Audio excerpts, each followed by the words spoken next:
Hi there, so I'm here today with Willow at Farmer Copleys in Pontefract for their Tulip Festival. Now, this has been running for their second year, inviting people to get on farm and understand more about where these beautiful flowers come from. Let's have a look.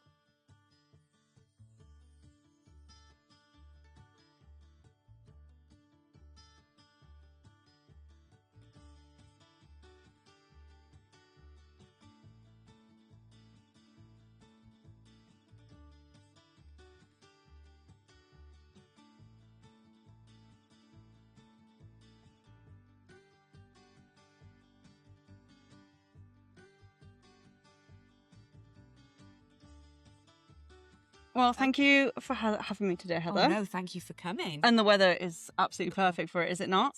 It's off the scale wonderful, isn't it? Oh my gosh, you could sometimes with farming, as you know, you can't plan the weather. So this is Never. just perfect. Yes, I booked this, of course. Obviously, yeah. So tell me a bit about the tulips, Heather. How did this come about? Because it's quite recent, isn't it? Yes, so we dipped our toe in the water last year just to see if they would actually grow in that sort of the Yorkshire area, because we've seen it down on the continent, and obviously, as you're talking about the weather is different. So we wanted to check that we could actually grow them, and lo and behold, we could. So that was rather lovely. So I think last year we put 65,000 bulbs in. Wow.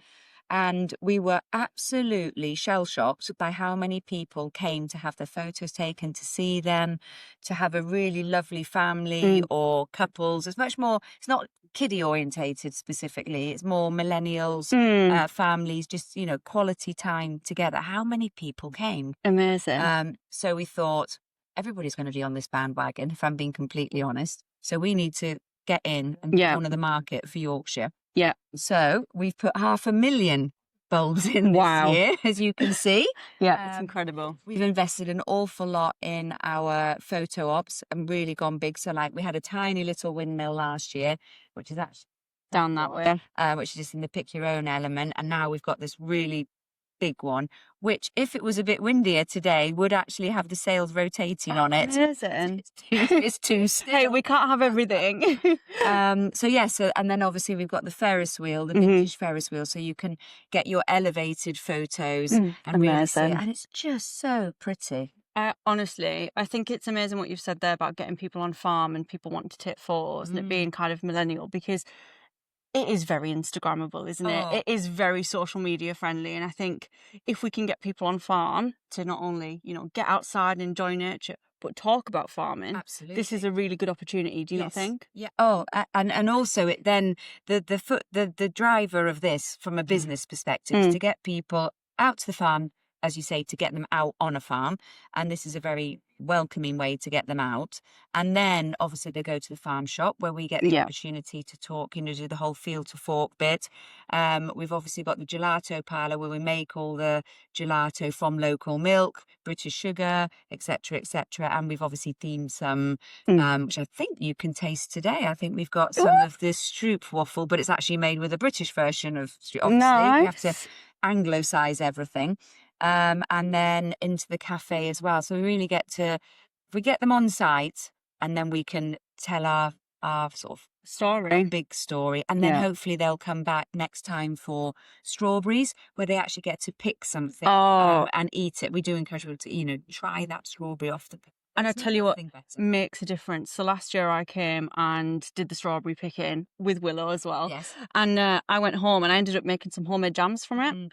And the difference is just incredible. But our big thing is, and when we saw it in COVID, was people eating local. Yes. And the obviously the benefits to the carbon footprint of the food and the produce that just tastes so much better, because strawberries in December with no sun don't taste like strawberries. Yes. So it's not rocket science, but we don't want to preach to people, but we'd just like to try and get the messages across in a lovely way, because we've all become indoctrinated to expecting everything. I think that's so true. If you ask somebody, well, what's in season? If you're not from farming, it can be quite difficult because we have such a choice all of the time, all year round. Yes. And don't get me wrong, I like strawberries occasionally out of season. Everybody does, but if we can actually help people to make more informed choices. Yes.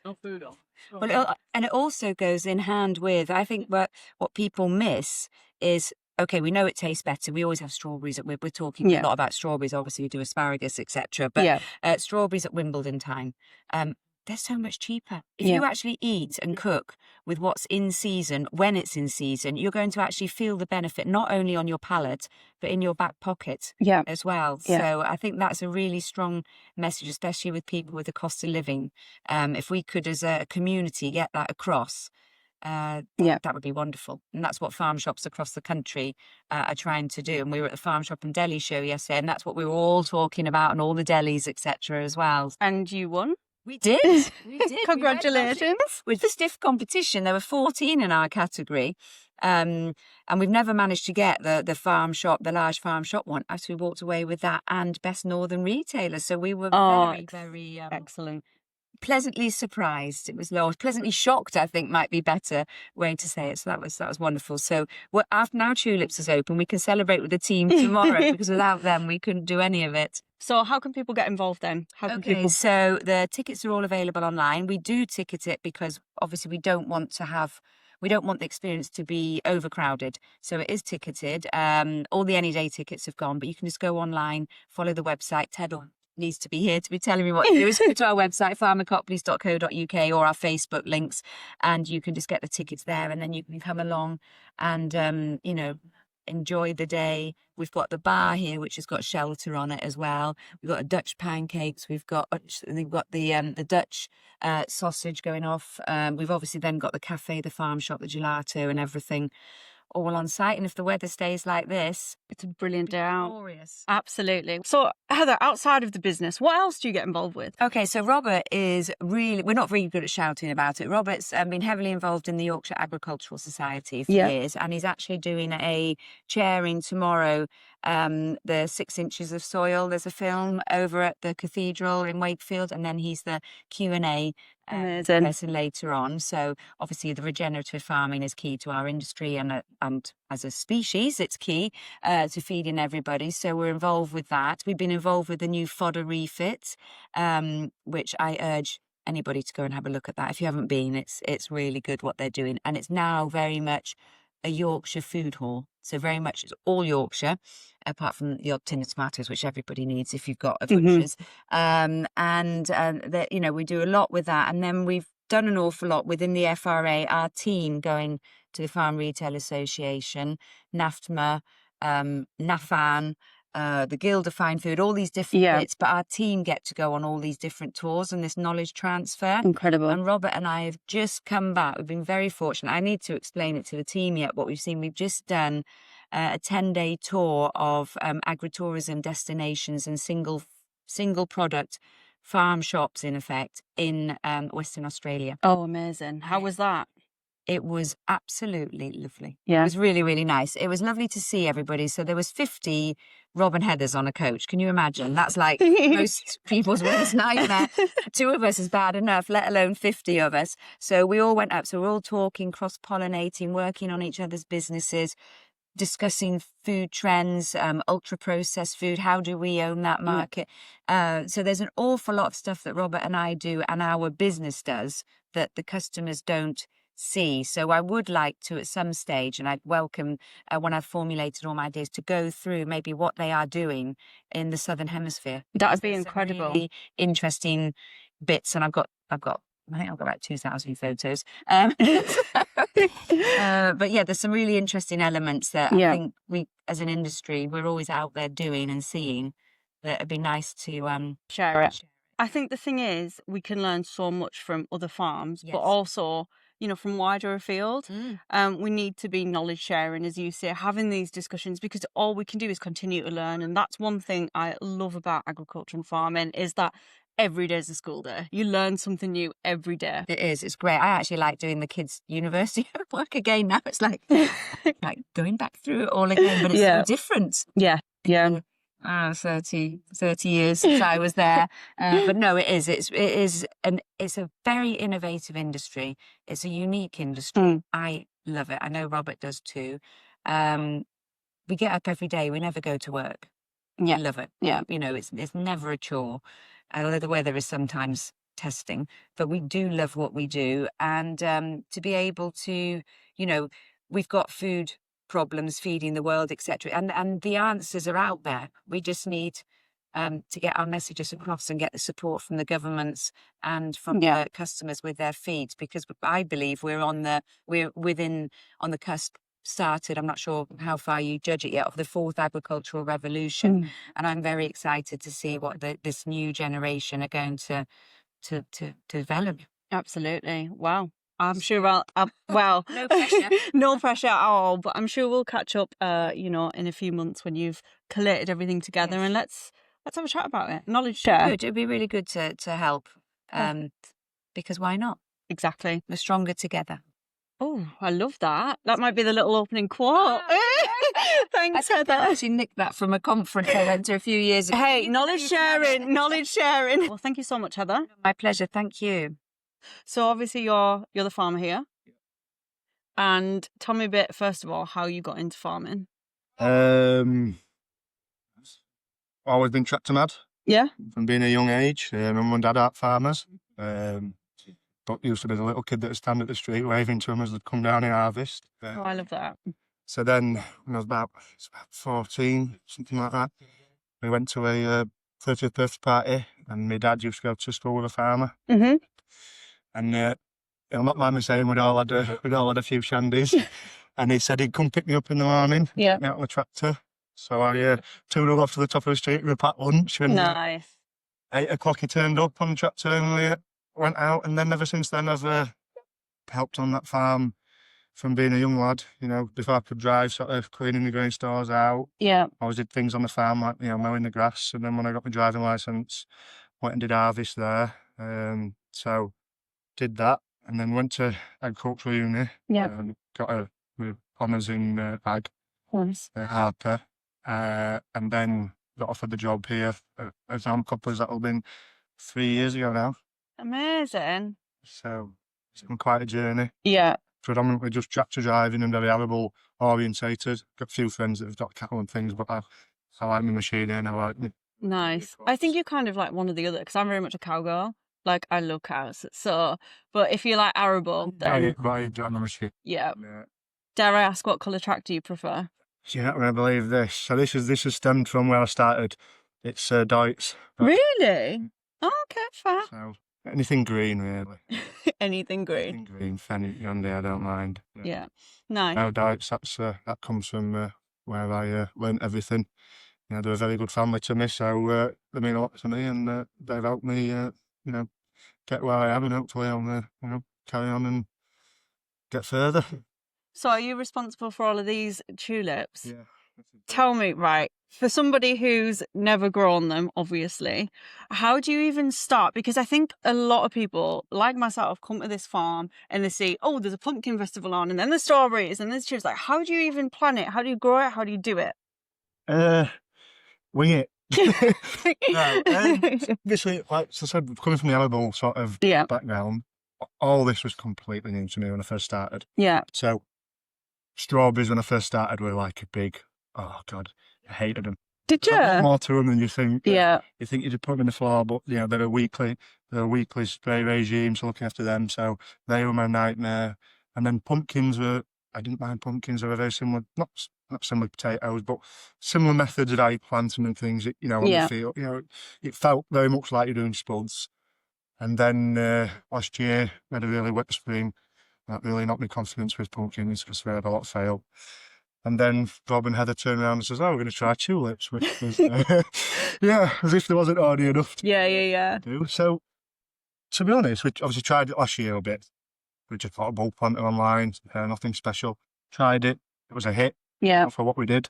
So then this year we enlisted the help of Roegroy flower bulbs in Holland. That's how you pronounce it. And they're from just outside Amsterdam. Yeah. They're growing about 400 acres, I think he said. Wow. It's tulip. They do bulbs and flowers. Yeah. They come over, you know, sort of advised us on what to do. You know, they told us not to plant straight into grass. Right, okay. Which we ignored. quite bravely, that was my Yeah. decision to ignore it, and I was a bit dubious, but because we've got to keep the grass for the car parking for pumpkins, you see, so we needed to utilise the space this time of year and in October. And how do you prep everything? So we just went through with a sward lifter.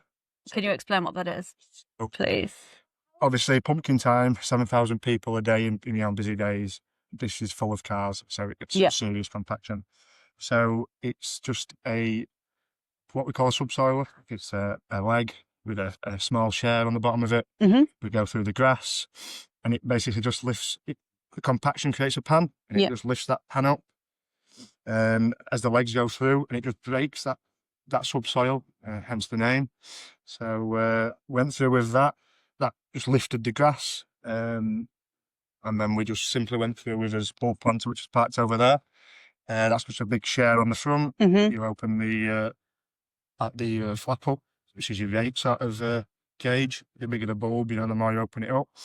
And you just go. If we followed the subsoil leg, which worked, perfectly. Really, it was I think it was six. It was a 6-leg subsoiler. And our beds wanted to be 50 centimetres apart. The machine was 3 metres, so it was every 50 centimetres. It worked perfectly. Oh, so great! We could follow every other leg because we didn't have GPS. So see some of those are perfectly straight. I think they look pretty good. That's my fault. I think they look pretty good. Some of them are good, but you can tell we got a bit tired towards the end of the day. So we followed them. Mm-hmm. And like I said, it was an awaiting game. There was no other prep to it than that, And when do you have to plant them? November we planted them out. Right. We started on the 10th of November, and it was a full week's job. Wow. So I was going to Germany on the Saturday, so I had to get them in. So it was a full week's, a good week as well. November. So if any farmers are listening, what is a top tip you'd tell them if they wanted to get into tulips? Do your market research, look around you, look see what's obviously pumpkins is always a good diversification. Yes. So look around you, but you've got to think about making the most of what we've got. Obviously, in the times now with all the time it's being pushed to do other insensitives. Just have a go. Have a go. Market research and you've got to do some research. See what your budget is, how much you can spend on bulbs. Yeah. See when you want to time it. So obviously, a lot of farmers will be busy with coming up to getting busy with other some will be spring drilling now. Yeah. And some will be getting ready for May and things. So you've got to time it right. We've got mids, bloomers, earlys, and lates. Whereas some farmers might just be better with earlys, lates. And if you've got some grassland or some spare ploughed land that you think could work, give it a go. Give it a go. Why not? Yeah.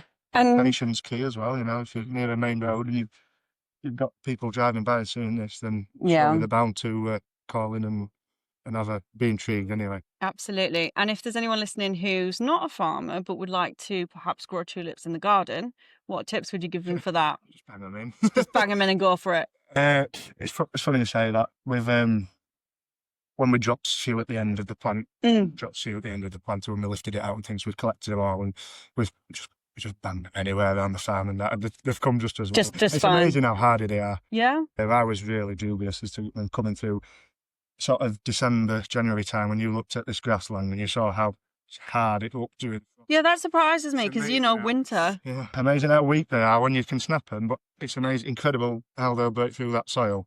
Even though just a plant. Yeah. Quite incredible. So to say I'm relieved is an understatement because there's been 4 months of my life.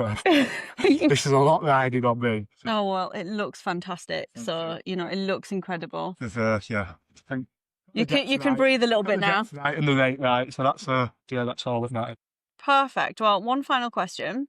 You've done pumpkins, you've got strawberries, you've done tulips. If there's anything else you could do next, what would you pick if you could choose? If I could choose, we do sunflowers. Oh, sunflowers are my favourite things. They are so bright and just love them. We do apples. Yeah. So there's not a lot we don't do in terms of. I mean, that is true. What would we do? I do like the sunflowers. We got that really well last year. Yeah.